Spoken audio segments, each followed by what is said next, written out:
नाताळ हा आनंदाचा काळ आहे। येशू जन्माचे दृश्य हे येशूच्या गोठ्यातील जन्म तसेच त्यावेळी घडलेल्या घटनांचे चित्रण आहे, ज्याने हरवलेल्या जगाला प्रेमळ देवाशी जोडले।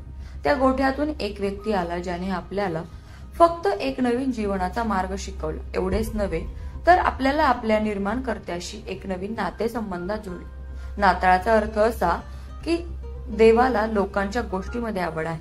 देव आपल्यावर एवढे प्रेम करतो की त्याने आपल्यासाठी त्याचा पुत्र पाठवला। जन्माच्या वेळी गव्हाणी का बनवली जाते याविषयीची माहिती आपण या व्हिडिओच्या माध्यमातून जाणून घेऊयात। माझं नाव पास्टर राहुल वाघमारे आहे। विनियार्ड वर्कर्स चर्चमध्ये गेल्या 25 वर्षांपासून मी इथे सीनियर पास्टर म्हणून काम करत आहे। आणि म्हणजे एक रिप्लिका आहे, येशूच्या जन्माविषयीचा एक देखावा आहे, ज्याच्यामध्ये येशूचा जन्म कसा गायीच्या गोठ्यामध्ये झालेला आहे त्याचा तो एक रिप्लिका आहे, एक दर्शन आहे।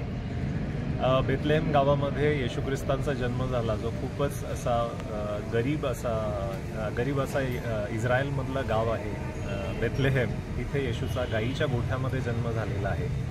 तर त्या गव्हाणीमध्ये आपल्याला सगळे गुरढोरं आणि बाकीचा जो काही देखावा आहे तो तिथे आपल्याला पाहायला मिळतो।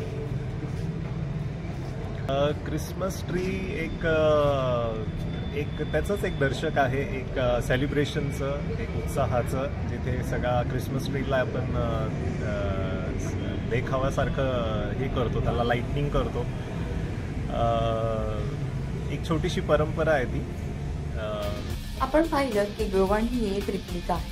येशूच्या जन्मादिवशी हा देखावा केला जातो। येशूचा जन्म गायीच्या गोठ्यामध्ये कसा झाला याविषयीचं चित्रण या गव्हाणीमध्ये आपल्याला पाहायला मिळतं। पुण्याहून मी प्राची केदार, न्यूज 18 मराठी।